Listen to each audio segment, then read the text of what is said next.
है जिसके पास जादुई चिराग होता था और उसमें से निकलता था जिन, जो हुक्म मेरे आका, और वो जो हुक्म मेरे आका करके अलादीन ने एक ब्यूटीफुल पैलेस बनवा लिया और उसको जो चाहिए वो करवाया। ठीक है, तो आज का question, what is trade guild?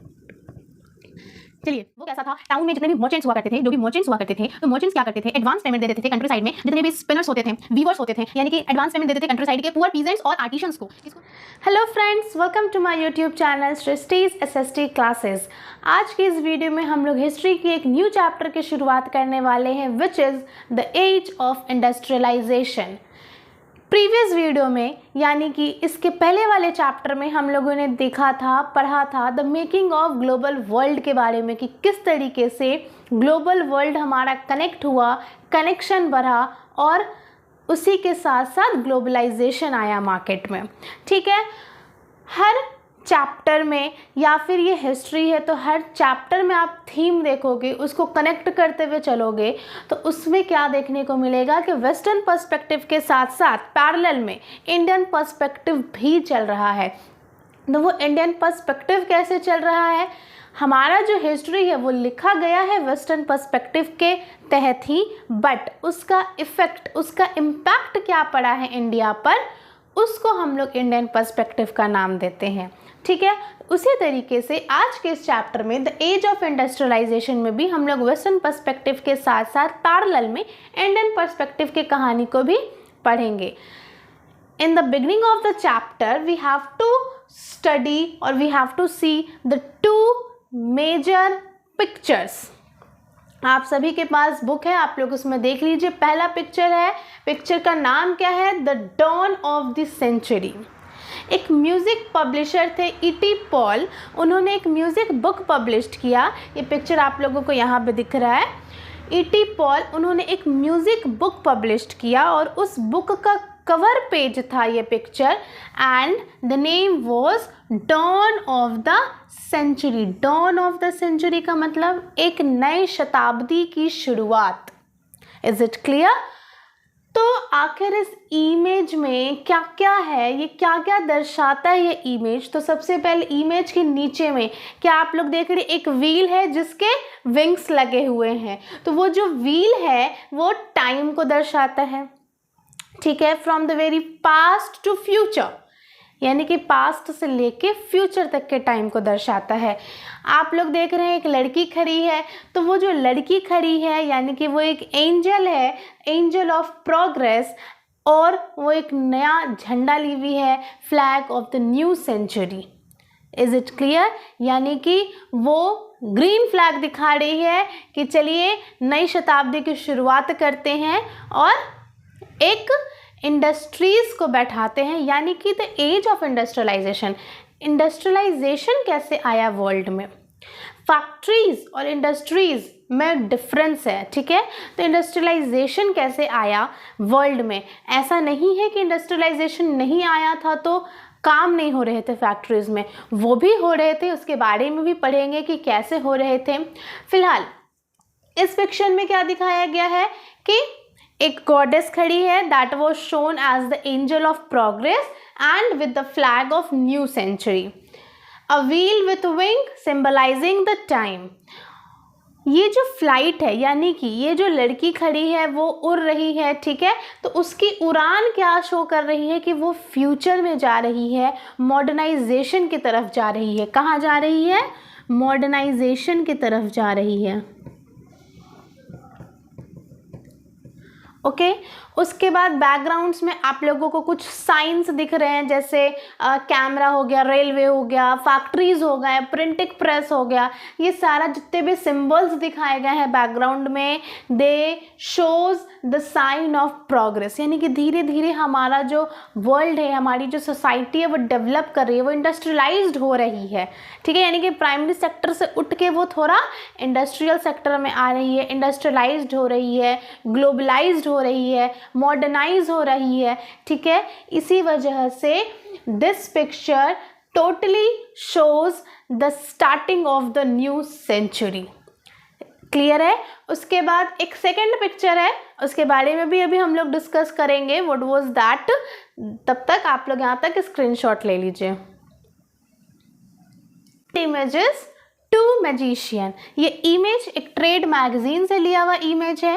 इस इमेज में आप लोग क्या देख रहे हैं, there was two people sitting, एक ऊपर बैठा हुआ है, एक नीचे बैठा हुआ है, और इन्हीं दोनों को बोला गया है that these two were the two magicians. अब ये टू मैजिशियन कौन कौन है, तो जो ऊपर बैठा हुआ है वो है अलादीन, वही वाला अलादीन जिसके पास जादुई चिराग होता था और उसमें से निकलता था जिन, जो हुक्म मेरे आका। और वो जो हुक्म मेरे आका करके अलादीन ने एक ब्यूटीफुल पैलेस बनवा लिया और उसको जो चाहिए वो करवाया। ठीक है, उसके बाद नीचे में जो बॉटम में एक जो इंसान बैठा है वो है मॉडर्न मैकेनिक, यानी कि आजकल का जो मैकेनिक, वो क्या करता है, वो भी अपने जादू से बहुत सारे बिल्डिंग्स बनवाता है, शिप्स बनवाता है, टावर्स बनवाता है, हाई राइज बिल्डिंग्स बनवाते हैं, इंडस्ट्रीज़ वगैरह बनाता है। तो वो कैसे बनाता है, उसका जादू क्या था, उसका जादू था मॉडर्न टूल्स, यानी कि वो अपने मॉडर्न टूल्स की वजह से, इसीलिए आप लोग इमेज में भी देख लीजिए, अलादीन के बैकग्राउंड में ज़्यादा कुछ नहीं दिखाया गया है, बट द मॉडर्न मैकेनिक जो एक कॉमन पीपल है, मॉडर्न पीपल है, उसके बैकग्राउंड में बहुत सारे टूल्स दिखाए गए हैं, फैक्ट्रीज दिखाई गई है, इंडस्ट्रीज दिखाई गई है। तो ये क्या शो करता है कि दो मैजिशियंस तो थे पास्ट में, यानी कि अलादीन शोज द पास्ट में अलादीन अपने जादू से बनाया, चिराग के ही जादू से बनाया, बट प्रेजेंट में और फ्यूचर में, यानी कि वेस्ट में और जो मॉडर्निटी की तरफ बढ़ रहा है वो कौन है, तो आजकल का हमारा मॉडर्न मैकेनिक, जो अपने मॉडर्न टूल्स के मैजिक से ये सारे चीज़ें बनाते हैं, buildings, towers, places, pools, bridges. ठीक है, तो आजकल का यानी कि मॉडर्न वर्ल्ड का अलादीन कौन हो गया, वो चिराग वाला और जिन वाला अलादीन तो पास्ट की बात है। मॉडर्न वर्ल्ड का अलादीन किसको बोलेंगे, मॉडर्न वर्ल्ड का अलादीन हो गया हमारा मॉडर्न मैकेनिक, जो अपने मॉडर्न टूल्स के मैजिक से सारे मॉडर्निटी यानी कि सारे मॉडर्नाइजेशन को, सारे डेवलपमेंट को बनाता है और उसको करता है। ठीक है, तो ये दो इमेज था जिसके बारे में आप लोगों को पढ़ना था। हो सकता है एग्जाम में आप लोगों को इमेज दे दिया जाए और उससे रिलेटेड कुछ क्वेश्चंस पूछ दिए जाएं। ठीक है, तो इन दोनों इमेज को आप लोग अच्छे से देखिएगा। इसके बाद ये तो था the background of the chapter कि द एज ऑफ इंडस्ट्रियलाइजेशन, यानी कि इंडस्ट्रियलाइजेशन की शुरुआत कैसे होती है। जब भी हम लोग किसी भी चैप्टर को स्टार्ट किए हैं तो सबसे पहले उसके बैकग्राउंड को जाने हैं कि आखिर हिस्ट्री कनेक्ट कहाँ से वे होते हुए आ रही है। तो हिस्ट्री कहाँ से कनेक्ट होते हुए आ रही है वो अभी हम लोगों ने देखा। कुछ और पॉइंट्स है जिसके बारे में अभी हम लोग देखेंगे, जैसे प्रोटो इंडस्ट्रियलाइजेशन, ये सारे पॉइंट्स। तो तब तक आप लोग यहाँ तक स्क्रीनशॉट ले लीजिए, तब हम लोग आगे बढ़ते हैं। बिफोर द इंडस्ट्रियल रिवॉल्यूशन, यानी कि इंडस्ट्रियल रिवॉल्यूशन के पहले क्या क्या हुआ, तो क्या फैक्ट्रीज बनने के पहले इंडस्ट्रियलाइजेशन नहीं होती थी? फैक्ट्रीज बनने के पहले भी इंडस्ट्रियलाइजेशन होती थी। मैंने पहले बोला था इसी वीडियो में, रिकॉल कीजिए कि industrialization was the growth of factory industry, यानी कि इंडस्ट्रियलाइजेशन और फैक्ट्री में डिफरेंस है। What was the difference? Industrialization मतलब एक लार्ज स्केल पे, लार्ज अमाउंट पे किसी गुड्स को प्रोड्यूस करवाना और उनको उनका सेलिंग और उनका जो भी कॉस्टिंग होता था वो सारी चीज़ों को ध्यान देना, यानी कि लार्ज स्केल पे गुड्स को प्रोड्यूस करवाना, उनको बेच देना, ये सारे क्या हो जाएंगे, इंडस्ट्रियलाइजेशन। और फैक्ट्रीज आने के बाद यानी कि एक प्रेमिसेस बना दिया गया, एक एरिया फिक्स कर दिया गया कि इतने एरिया के अंदर ही काम होगा और उतने एरिया के अंदर काम होता था। तो फैक्ट्रीज के पहले भी यानी कि फैक्ट्रीज बनने के पहले भी इंडस्ट्रियलाइजेशन प्रोसेस थी मार्केट में, वर्ल्ड में। ग्लोबलाइजेशन प्रोसेस यानी कि लोग कनेक्टेड थ्रू इंडस्ट्रियलाइजेशन। याद कीजिए previous chapter the making of global world वाला, कि किस तरीके से लोग कनेक्ट हो रहे थे एक दूसरे से और इंडस्ट्रियलाइजेशन हो रहा था, यानी कि गुड्स का एक्सपोर्ट इम्पोर्ट चल रहा था। ठीक है, तो वो जो टाइम पीरियड था बिफोर द इंडस्ट्री रिवॉल्यूशन यानी कि before the coming of the factories, वो जो टाइम पीरियड था, that time was known as proto industrialization. Proto का मतलब क्या होता है? प्रोटो का मतलब क्या होता है? पुराना, ठीक है। यानी कि इंडस्ट्रियलाइजेशन पहले से कैसे वे चलते आ रहा था। मैंने क्या बोला? History connects with the past, past से कनेक्ट करते हुए चलेंगे। आज हम लोग कहाँ पे हैं, उसके पीछे का क्या कहानी है, उसको हम लोग पढ़ते हुए चलेंगे, ठीक है। तो फैक्ट्रीज आने के पहले इंडस्ट्रियलाइजेशन जो होता था, उस प्रोसेस को, उस सिस्टम को क्या बोलते हैं हम लोग? प्रोटो इंडस्ट्रियलाइजेशन, ठीक है। प्रोटो इंडस्ट्रियलाइजेशन में क्या क्या हुआ? जितने भी मर्चेंट्स थे यूरोप के रहने वाले, वो सारे टाउन्स से कंट्री साइड की तरफ शिफ्ट करने लगे, मूव करने लगे फॉर देयर बिजनेस। अब आप लोगों के मन में एक क्वेश्चन आया होगा कि क्यों टाउन में बिजनेस नहीं कर सकते थे, रूरल एरियाज में जाना ज़रूरी था? उसके पीछे भी रीज़न था, देखते हैं क्या रीज़न था। सबसे पहले वर्ल्ड ट्रेड बढ़ रहा था और जितने भी एक्विजिशंस हो रहे थे कॉलोनीज़ के, यानी कि यूरोप में, ब्रिटेन में, ये सारे में क्या हो रहा था? लोग अब जगह जगह पे अपने कॉलोनीज़ बना रही थी Britain. As for example India को अपनी कॉलोनी बनाई हुई थी, तो वहाँ पे भी वो लोग अपने गुड्स एंड सर्विसेज का जो भी एक्सपोर्ट इंपोर्ट रहता था, जो भी प्रोडक्शन होता था, वो करती थी। तो वो उन सारे एरियाज़ को छोड़ दी थी कि जितने भी मेरे कॉलोनीज़ है वहाँ पे जाके आप प्रोडक्शन कीजिए, उस एरिया को और कोई नहीं छुएगा, जिसकी वजह से वो बहुत सारा कॉलोनीज़ बना ली थी और वर्ल्ड ट्रेड भी बढ़ रहा था। वर्ल्ड ट्रेड जैसे जैसे बढ़ रहा था, तो जितने भी डिमांड थे गुड्स के, वो बढ़ रहे थे, गुड्स के डिमांड बढ़ रहे थे। जितने भी मर्चेंट्स थे वो टाउन में प्रोड्यूस नहीं कर पा रहे थे। टाउन में प्रोड्यूस क्यों नहीं कर पा रहे थे? And why they move to countryside? Just because कि टाउन में जितने भी अर्बन क्राफ्ट्स थे एंड ट्रेड गिल्ड्स थे। What is trade guilds? What is trade guilds? मैंने पढ़ाया था इसको द नेशनलिज्म इन यूरोप वाले चैप्टर में कि व्हाट इज ट्रेड गिल्ड्स। अगर आप लोगों को नहीं याद है तो आप लोग जाइए, वीडियो देखिए और मेरे कमेंट सेक्शन में लिखिए व्हाट इज ट्रेड गिल्ड्स। ये आप लोगों का आज का question, what is trade guilds.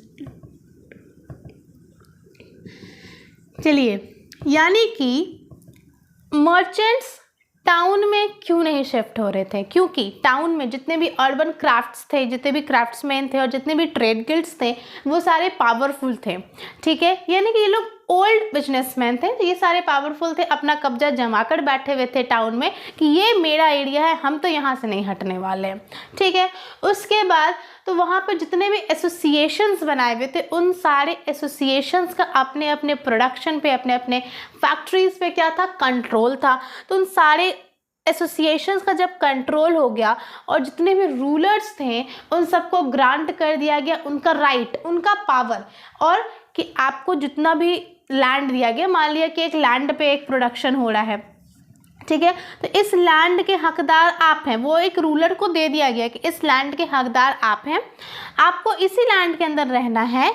और ये जो रूलर है इस लैंड के ऊपर कब्जा जमा कर बैठा हुआ था, तो अगर इस लैंड में कोई न्यू बिजनेसमैन डेवलप होता है तो वो अपना बिजनेस कहाँ से कर पाएगा? तो it was difficult for the new merchants to set up their business in towns, and that's why the new businessman, the new merchant businessman moved towards the countryside for their business.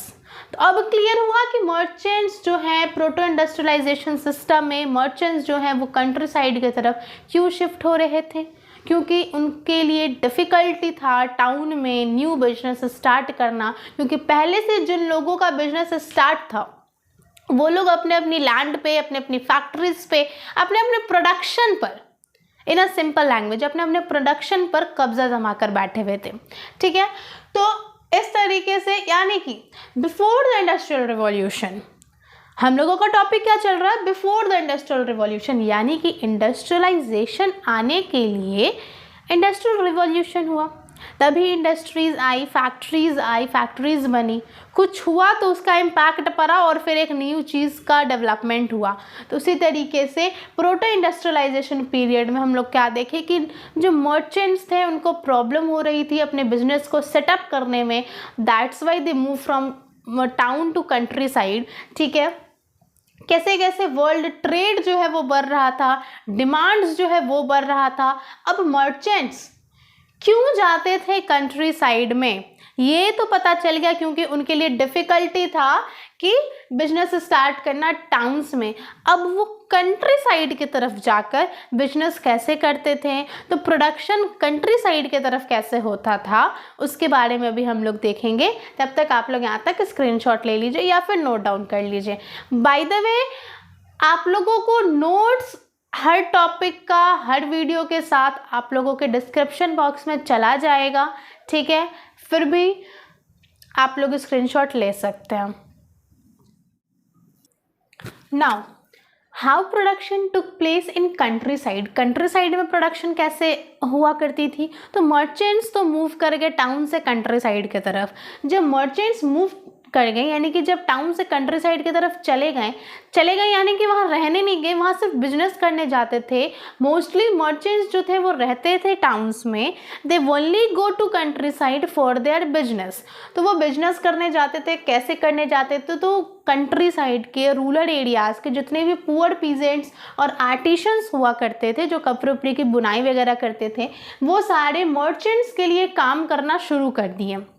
अब वो सारे merchants के लिए काम करना इसलिए start कर दिए क्योंकि उनके पास बहुत छोटे छोटे लैंड हुआ करते थे, जिनके प्रोडक्शन की वजह से उनके सारे फैमिली मेम्बर्स के नीड को वो पूरा नहीं कर पाते थे। यानी कि उनके पास जो टाइनी प्लॉट ऑफ लैंड्स था वो सफिशिएंट नहीं था सारे मेम्बर्स ऑफ द फैमिली के लिए, उनके सर्वाइवल के लिए। That's why the poor peasants and artisans start doing work for merchants. इनसे उनको भी प्रॉफिट हो रहा है और मर्चेंट्स को भी प्रॉफिट हो रहा है। क्या प्रॉफिट हो रहा है, यानी कि टाउन और कंट्री साइड के बीच का रिलेशनशिप कैसा था, वो किस तरीके से हैंडल कर पा रहे थे एक दूसरे को। तो क्या प्रॉफिट हो रहा था टाउन को यानी कि मर्चेंट्स को, और क्या प्रॉफिट हो रहा था पुअर पीजेंट्स और आर्टिशंस को जो कंट्री साइड में रहते थे। मर्चेंट्स जो हैं वो जाते थे, एडवांस पेमेंट देते थे पुअर पीजेंट्स और आर्टिशंस को कि हाँ एडवांस पेमेंट देते थे, रॉ मटेरियल देते थे। एज फॉर एग्जाम्पल कॉटन को इसमें एक बहुत डायनेमिक रोल दिया गया है क्योंकि कॉटन से ही शुरुआत हुई थी। और जैसे कंट्री साइड में मर्चेंट्स गए, कॉटन दे दिए, एडवांस पेमेंट दे दिए और बोले कि ये लो कॉटन, इसका हमको 2000 शर्ट बना के दो, हम आते हैं 2 महीने के बाद। एडवांस पेमेंट मिल गया पुअर पीजेंट्स और आर्टिशंस को, जिनके वजह से उनके जो भी नीड हुआ करती थी सर्वाइवल के लिए वो पूरी हो गई। मर्चेंट्स को क्या फ़ायदा हुआ कि उनको उनका प्रोडक्शन मिल गया बन के, यानी कि वो जो चाहते थे वो मिल गया।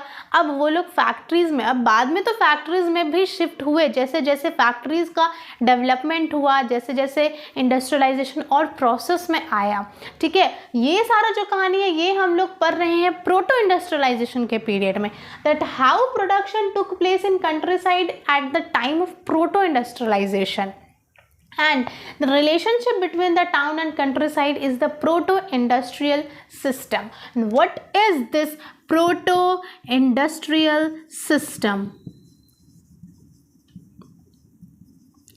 प्रोटो इंडस्ट्रियल सिस्टम में हम लोग क्या देखेंगे, टाउन और कंट्री साइड का जो रिलेशनशिप था वो कैसा था। टाउन में जितने भी मर्चेंट्स हुआ करते थे, जो भी मर्चेंट्स हुआ करते थे, तो मर्चेंट्स क्या करते थे, एडवांस पेमेंट दे देते थे कंट्री साइड में। जितने भी स्पिनर्स होते थे, वीवर्स होते थे, यानी कि एडवांस पेमेंट दे देते कंट्री साइड के पुअर पीजेंट्स और आर्टिशंस को। किसको मिल जाता था, पुअर पीजेंट्स और आर्टिशंस को मिल जाता था, ठीक है। कि ये लो आप एडवांस पेमेंट, ये लो कॉटन, 2 महीने के बाद हम आएंगे और 2000 शर्ट आप बना के रखना, हम ले जाएंगे, ठीक है। तो यहाँ पे यानी कि हर फील्ड पे वो 20 से 25 वर्कर्स को लगा देते थे, यानी कि 20 से 25 वर्कर वो कंट्री साइड के ही वर्कर हुआ करते थे, जो काम को डिवाइड करके काम क्या करते थे, कुछ स्पिनिंग का काम कर रहे हैं, कुछ वीविंग का काम कर रहे हैं। अब कपड़ा बन गया, कपड़ा बुना गया, कपड़ा कुछ डाइंग का काम कर रहे हैं, यानी कि कपड़े को कलर करने का काम कर रहे हैं। ये सारा प्रोसेस हुआ कंट्री साइड में। उसके बाद जो फिनिशिंग हुआ करता था वो फिनिशिंग लंदन में हुआ।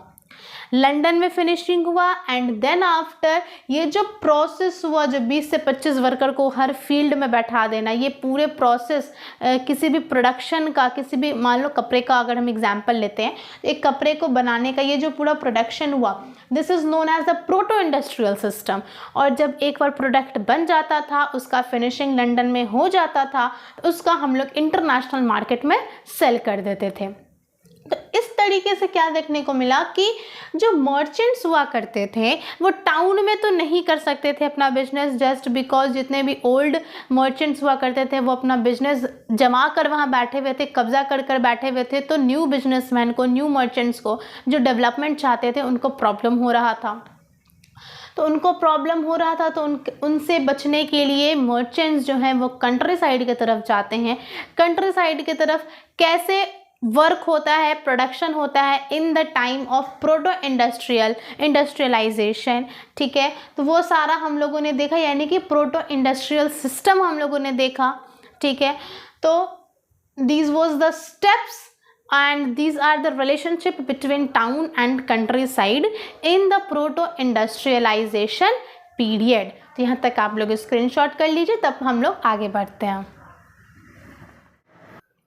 The coming up of the factory, यानी कि अब धीरे धीरे फैक्ट्रीज आ रही है मार्केट में, सोसाइटी में, वर्ल्ड में, ठीक है। यानी कि द एज ऑफ इंडस्ट्रियलाइजेशन, इस प्रोसेस में हम लोग स्टार्टिंग से लेकर अभी तक के चैप्टर में हम लोगों ने क्या देखा कि किस तरीके से फैक्ट्रीज के आने से पहले इंडस्ट्रियलाइजेशन प्रोसेस हुआ करता था, सोसाइटी में हुआ करता था, वर्ल्ड में। That was the proto industrial phase. अब धीरे धीरे फैक्ट्रीज भी आएंगी, मॉडर्नाइजेशन भी होगा, और जो आज हम एक proper world, proper market, international market और सोसाइटी देखते हैं वो कैसे बना। The coming of the factory कैसे कैसे आई, तो 1730 से लेके लेट 18th सेंचुरी तक के बीच में बहुत सारे डेवलपमेंट्स हुआ फैक्ट्रीज का भी। अब उस डेवलपमेंट में जो सबसे पहला सिंबल और डायनेमिक सिंबल, मैंने क्या बोला था, कॉटन को स्पेशल एक नाम दिया गया है, यानी कि कॉटन को सबसे ज़्यादा यूज़ किया गया है, उसको सबसे ज़्यादा माना गया है, ठीक है। तो कॉटन का एग्जांपल यहाँ पे भी लिया गया है कि फैक्ट्रीज के डेवलपमेंट में सबसे पहला जो सिंबल था वो था कॉटन, ठीक है। मेटल भी था, वो आगे पढ़ेंगे। यानी कि सबसे कॉमन रॉ मटेरियल जो प्रोड्यूस हो जाता था वो था कॉटन। अब कॉटन कैसे, यानी कि 1760 में ब्रिटेन जो था वो 2.5 मिलियन पॉन्ड रॉ कॉटन जो है वो इंपोर्ट करता था फॉर देयर कॉटन इंडस्ट्रीज। और ये जो इंपोर्ट है ये 2.5 मिलियन से डायरेक्ट 1787 तक, यानी कि लगभग 70-80, यानी कि 27 ईयर्स में ये 2.5 मिलियन से 22 मिलियन पॉन्ड्स तक ये शिफ्ट हो गया। यानी कि कितने ज़्यादा तेज़ी से ये इंक्रीमेंट हुआ कॉटन प्रोडक्शन का, ठीक है। रीजंस जो था कॉटन कंजम्पशन का इंक्रीमेंट का वो क्या था, बहुत सारे इन्वेंशंस 18th सेंचुरी में हुए, बहुत सारे फैक्ट्रीज बना, बहुत सारे इंडस्ट्रियल प्रोसेसेस आए, प्रोडक्शन बढ़ा, ठीक है। जिसकी वजह से जितने भी आउटपुट जो था वर्कर्स का, उनको काम भी उनका बढ़ा दिया गया कि आप लोग लेट तक काम करो, लेट वर्किंग आवर्स तक काम करो, क्योंकि आप लोगों का कॉटन इंडस्ट्रीज बढ़ रहा है, जिसकी वजह से फ्री में काम नहीं करवाता था। उन लोगों का जितना भी इंक्रीमेंट होता था, वेजेस होता था, वो सारा भी बढ़ाया, ठीक है, वो सारा भी बढ़ा। उसके बाद एक Richard Arkwright was the establishment of the cotton mill, यानी कि कॉटन मिल का स्टैब्लिशमेंट करते हैं कौन, Richard Arkwright created the cotton mill. और कॉटन मिल का स्टैब्लिशमेंट हो गया, उसके अंदर बहुत सारे काम होने लगे, कॉटन का जो रॉ मटेरियल था उसके प्रोडक्शन के साथ साथ बहुत सारा छोटा चीज़ होने लगा, ठीक है। कंट्री साइड में और टाउन में क्या फ़र्क आ गया, कंट्री साइड में मैनुअल वर्क होता था जो पुअर पीजेंट्स और आर्टिशंस करते थे, मर्चेंट्स जाके उनको एडवांस दे देते थे। क्लियर है कहानी, जो भी जस्ट हम लोगों ने पढ़ा। वो शिफ्ट हो गया टाउन्स के तरफ। टाउन्स में भी जो भी मिल्स हुआ करते थे वो मशीन्स के साथ हुआ करते थे। इन्वेंशंस हुआ 18th सेंचुरी में, बहुत सारे मशीन इन्वेंट हुए, तो मशीन के साथ साथ टाउन में काम होना स्टार्ट हो गया। तो with respect to countryside, town में जितने भी प्रोडक्शन वो स्पीड में होने लगे, क्योंकि वो मैनुअली नहीं, वो मशीन के द्वारा करने जाने लगे। तो ये जो शिफ्टमेंट है टाउन का, वो जो है एक रूफ के अंदर और एक मैनेजमेंट के अंदर आ गया। यानी कि एक फैक्ट्री बनी हुई है, इसी के अंदर आपको काम करना है, इसमें बहुत सारे मशीन्स भी लगे हुए हैं। ठीक है, हर टॉपिक के साथ आपको एक इमेज दिया गया है आपके बुक में, आप लोग उस इमेज को देखते रहिएगा, ताकि वो बोलते हैं ना, पढ़ के समझ में नहीं आता है लेकिन मूवी देखेंगे तो कहानी ईजिली समझ में आ जाएगा और मूवी याद भी रहता है। तो वीडियो देखिए, पिक्चर देखिए बुक में, और उसके बाद कहानी को सुनिए, कहानी ईजिली याद रहेगा आप लोगों को। ठीक है, तो कंट्री साइड से टाउन में जब शिफ्ट हुआ तो उस वक्त जितने भी मैनेजमेंट था, जितना भी रॉ मटेरियल से कपड़े बन रहे थे, जितने भी मशीन के थ्रू प्रोडक्शन हो रहा था, वो सारा एक छत के नीचे आ गया। अब एक छत के नीचे आ गया, एक प्रीमिसेस के अंदर आ गया। स्टार्टिंग में मैंने क्या बोला था, फैक्ट्रीज क्या होती है, जो एक प्रीमिसेस के अंदर बांध दी जाती है कि आपको इतने इस रूफ के अंदर काम करना है, यानी कि एक छत के नीचे आप लोगों को काम करना है। तो एक छत के नीचे सारे एक मैनेजमेंट के अंदर आ गया। कंट्री साइड से धीरे धीरे जो प्रोडक्शन हुआ करता था, जो मर्चेंट्स करते थे, कंट्री साइड में भी होता था, आज भी इनफैक्ट होता है, लेकिन वो टाउन्स के तरफ भी शिफ्ट होने लगा just because of the machines, just because of the invention of machines. यानी कि जैसे जैसे मशीन का इन्वेंशन हुआ, वैसे वैसे कंट्री साइड से टाउन्स के तरफ ज़्यादा से ज़्यादा प्रोडक्शन शिफ्ट होने लगा। ठीक है, the coming up of the factory, यानी कि फैक्ट्रीज के कम अप में क्या देखा गया कि फैक्ट्रीज जैसे जैसे आती है, मैनुअल वर्क से मशीन वर्क में, मशीनरी वर्क में काम को शिफ्ट कराया गया। काम को एक मैनेजमेंट के अंदर, एक रूफ के अंदर रखा गया, ताकि काम ज़्यादा हो रहा था, प्रोडक्शन ज़्यादा हो रहा था, डिमांड ज़्यादा हो रहा था वर्ल्ड में। ठीक है, जिसकी वजह से इंटरनेशनल मार्केट का सेलिंग ज़्यादा हो रहा था, एंड दैट्स वाई डिमांड ज़्यादा हो रहा था। तो इन सारे वजह से, और इसीलिए हम लोगों को इतना रैपिड ग्रोथ देखने को मिलता है इंपोर्ट में, कि किस तरीके से 1760 में 2.5 मिलियन पाउंड्स था कॉटन का, और जस्ट बिटवीन 1760 टू 87 में वो 22 मिलियन पाउंड्स हो गया। ठीक है, तो ये इंक्रीमेंट देखने को मिलता है कॉटन कंजम्पशन का। तो इस तरीके से फैक्ट्रीज के आने से, अभी फैक्ट्रीज पूरी तरीके से नहीं आई है, इंडस्ट्रियलाइजेशन अभी पूरी तरीके से सेटअप नहीं किया है सोसाइटी में, but the coming up of the factory, यानी कि फैक्ट्रीज धीरे धीरे आ रही है। तो स्टार्टिंग में ही हम लोगों ने देख लिया कि किस तरीके से रैपिड ग्रोथ हो रहा है सोसाइटी में, मॉडर्नाइजेशन में। तो आगे भी तो अच्छे से डेवलपमेंट होगा और एक इंडस्ट्रियल सोसाइटी बैठ जाएगी, इंडस्ट्रियल सोसाइटी सेट हो जाएगी हमारे वर्ल्ड में, जो आज के डेट में हम देख रहे हैं। ठीक है, तो ये थी the coming up of the factory. तब तक आप लोग यहाँ तक स्क्रीनशॉट कर लीजिए। The pace of industrial change, यानी कि किस तरीके से इंडस्ट्रियल चेंजेस आया सोसाइटी में, वर्ल्ड में। ठीक है, किस तरीके से, तो टोटल हम लोगों को 4 फेजेस में पढ़ना है कि इंडस्ट्रियल चेंजेस किस तरीके से आया। क्या वो प्रीवियस, यानी कि पास्ट के ट्रेडिशनल वर्कर्स को, ट्रेडिशनल प्रोडक्शंस को लेते हुए चल रहा था या नहीं चल रहा था। चलिए देखते हैं। फर्स्ट फेज में जो डायनेमिक रोल प्ले कर रहा था, वो मैं बार बार बोल रही हूँ, कौन था? कॉटन। कॉटन के बाद कौन आता है? अब चूंकि इंडस्ट्रियलाइजेशन हो रहा है, the coming up of the factory, यानी कि फैक्ट्रीज बन रही है, तो बहुत सारे मशीन्स का डेवलपमेंट होगा। ठीक है, तो कॉटन के बाद कौन डायनेमिक रोल प्ले करता है? तो मेटल। कॉटन 1840 तक लीडिंग सेक्टर माना जाता था सोसाइटी में, इंडस्ट्रियलाइजेशन प्रोसेस में। आफ्टर 1840 क्या हुआ? मेटल को लीडिंग प्रोडक्शन दे दिया गया, यानी कि आयरन एंड स्टील इंडस्ट्रीज का प्रोडक्शन हुआ with the expansion of railways. जैसे जैसे 1860 तक में इंग्लैंड में रेलवेज का एक्सपेंशन हुआ, नेटवर्क्स कनेक्शन हुआ, उसके बाद आयरन एंड स्टील इंडस्ट्रीज़ का इन्वेंशन हुआ, आयरन एंड स्टील इंडस्ट्रीज़ बनी, और कॉटन से मेटल की तरफ जो है वो शिफ्ट हो गया लीडिंग प्रोडक्शन का सेक्टर, ठीक है। और 1873 तक क्या देखा गया कि जो ब्रिटेन है वो आयरन एंड स्टील इंडस्ट्री का एक्सपोर्ट करता है एंड लगभग 77 मिलियन पॉन्ड्स का एक्सपोर्ट होता है और वो कॉटन एक्सपोर्ट के वैल्यू को भी डबल कर देता है। Is it clear? तो फर्स्ट फेज में हम लोगों को क्या देखने को मिला है कि किस तरीके से कॉटन से मेटल की तरफ शिफ्ट होता है, यानी कि रॉ मटेरियल कॉटन से इंडस्ट्रीज का डेवलपमेंट हुआ, आयरन एंड स्टील इंडस्ट्रीज का डेवलपमेंट हुआ और उसके बाद इंडस्ट्रियलाइजेशन प्रोसेस में प्रोडक्शन स्टार्ट हुआ with the expansion of machineries, new machineries.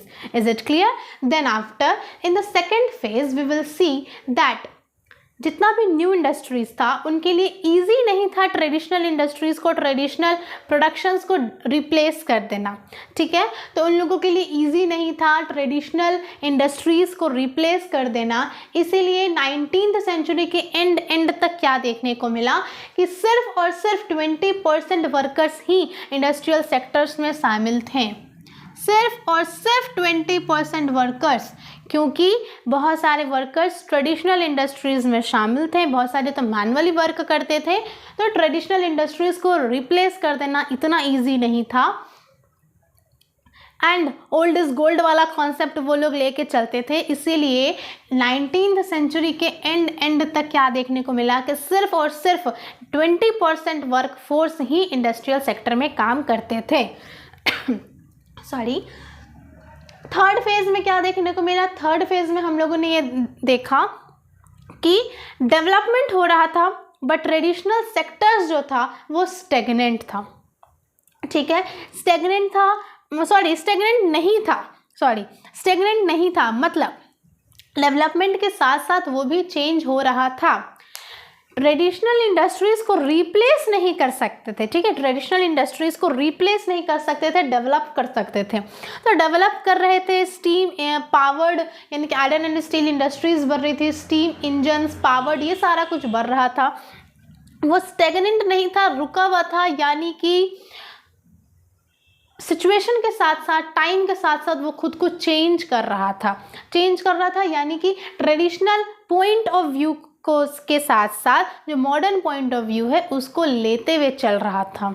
वो मैंने एक पॉइंट बताया था आप लोगों को, I think the making of global world वाले चैप्टर में ही कि या फिर नेशनलिज्म इन इंडिया वाले चैप्टर में, कि जो पुराना है अगर अच्छा है तो रख लो, खराब है तो हटा दो, जिसमें मैंने आइसक्रीम का एग्जाम्पल भी दिया था, ठीक है। तो थर्ड फेज में क्या देखने को मिला कि जितने भी ट्रेडिशनल इंडस्ट्रीज थी, सारी की सारी ट्रेडिशनल इंडस्ट्रीज, वहाँ पर स्टीम पावर्ड जो है वो स्टेगनेंट नहीं था, यानी कि रुका हुआ नहीं था कि हम ये काम करते हैं तो हम यही काम करेंगे, नहीं। मॉडर्नाइजेशन प्रोसेस हो रहा था वर्ल्ड में, इंडस्ट्रियलाइजेशन प्रोसेस हो रहा था वर्ल्ड में, तो उसके साथ साथ वो खुद को चेंज भी कर रहा था, कांस्टेंट नहीं था, स्टेगनेंट नहीं था, ठीक है। स्टेगनेंट नहीं था, बहुत सारे ऑर्डिनरी और स्मॉल इनोवेशंस हो रहे थे, बहुत सारे ग्रोथ हो रहे थे इंडस्ट्रियल सेक्टर्स में, और बहुत सारे नॉन मैकेनाइज्ड सेक्टर्स में भी ग्रोथ हो रहे थे, यानी कि जो मैनुअली वर्क होता था उसमें भी ग्रोथ हो रहा था, प्रोडक्शन ज़्यादा हो रहा था, उनके पास काम ज़्यादा हो रहा था और वो अपने आप को ग्रो कर रहे थे, ठीक है। यानी कि वो लोग भी जो मैनुअल काम करते थे उन लोगों के पास भी उनके अकॉर्डिंग, उनके काम के अकॉर्डिंग, उनके जगह के अकॉर्डिंग भी छोटा छोटा मशीन्स दे दिया गया था। जो वो काम हाथ से करते थे अब वो काम वही करते हैं, यानी कि मैनुअली प्लस मशीनरी, वो लोग काम वही करते हैं बट अब मशीन से करते हैं। अगर कारपेंटर की बात करें तो पहले वो लकड़ी हाथ से काटते थे, तो अब मशीन चलाते हैं और मशीन से काटते हैं, ठीक है। तो बात तो वही का मतलब वो खुद को चेंज भी नहीं किए, अपने काम को वो चेंज भी नहीं किए, ट्रेडिशनल वर्क को रिप्लेस भी नहीं किए, पर स्टैग्नेंट भी नहीं रहे, यानी कि वक्त के साथ साथ वो खुद को रखते हुए आगे बढ़े, ठीक है। फोर्थ फेज में, यानी कि लास्ट फेज में हम लोगों ने क्या देखा कि इंडस्ट्रियल चेंजेस जो हुआ, टेक्नोलॉजिकल चेंजेस बहुत ज़्यादा स्लो था, टेक्नोलॉजिकल चेंजेस बहुत ज़्यादा स्लो था। क्यों स्लो था? क्योंकि जितने भी न्यू टेक्नोलॉजीज़ आ रही थी मार्केट में वो सारे बहुत एक्सपेंसिव हुआ करते थे। अगर वो टूट गया उनका रिपेयरिंग बहुत कॉस्टली हुआ करता था, ठीक है। तो सबके लिए अफोर्डेबल नहीं हुआ करता था उसको लेना, उसका रिपेयरिंग, उसका मेंटेनेंस करना, and that's why the technological changes were very slow in the market, ठीक है। उसके बाद जेम्स वॉट जो है, यहाँ ईयर नहीं लिखा हुआ है, 1781 में स्टीम इंजन का इन्वेंशन किए, स्टीम इंजन का इन्वेंशन किए, स्टीम इंजन का इन्वेंशन करते हैं। उसके बाद बहुत सारे स्टीम इंजन प्रोडक्शन का जो प्रोसेस है वो इम्प्रूव होता है, जितने भी मशीनरीज बनते हैं वो सारे इम्प्रूव होते हैं, वो सारे इम्प्रूव हो जाते हैं। और उसके बाद देखने को मिलता है कि टेक्नोलॉजिकल चेंजेस जो स्लो था वो धीरे धीरे, मतलब बहुत धीरे धीरे वो क्या हो रहा था, डेवलप कर रहा था, थोड़ा फास्ट हो रहा था, धीरे धीरे वो अपने रफ्तार को पकड़ रहा था। और जेम्स वॉट के एक इंडस्ट्रियलिस्ट यानी कि इंडस्ट्रियल फ्रेंड जो थे, जिनका नाम था मैथ्यू बोल्टन, वो एक न्यू मॉडल स्टीम इंजन का मैन्युफैक्चर करते हैं, ठीक है। तो these was the 4 phases by which the industrial changes took place, ठीक है। तो the page of industrial change में हम लोगों ने 4 phases में देखा किस तरीके से इंडस्ट्रियल चेंजेस आया। यानी कि फर्स्ट फेज़ में कॉटन से मेटल में प्रोडक्शन हुआ, सेकेंड फेज़ में हम लोगों ने देखा कि ट्रेडिशनल इंडस्ट्रीज़ को रिप्लेस करना, ओल्ड इज गोल्ड वाले कॉन्सेप्ट को अगर लेके चलना तो ट्रेडिशनल इंडस्ट्रीज़ को रिप्लेस करना इतना ईजी नहीं है। थर्ड फेज़ में हम लोगों ने देखा कि ट्रेडिशनल इंडस्ट्रीज़ रिप्लेस भी नहीं हुई पर स्टेगनेंट भी नहीं रही, कांस्टेंट भी नहीं रही, यानी कि वक्त के साथ साथ खुद को बदली, ठीक है। फोर्थ फेज में हम लोगों ने देखा कि टेक्नोलॉजिकल प्रोसेस स्लो था, टेक्नोलॉजिकल डेवलपमेंट स्लो था। स्टीम इंजन का इन्वेंशन हुआ 1781 में जेम्स वॉट के थ्रू, जिसके वजह से बहुत सारे प्रोडक्शन को इम्प्रूव करवाया गया और स्टीम इंजन के न्यू मॉडल का मैन्युफैक्चर करवाया मैथ्यू बोल्टन ने। That who was the industrialist friend of James Watt। तो इस तरीके से the pace of industrial change भी खत्म होता है, यानी कि the before the industrial revolution.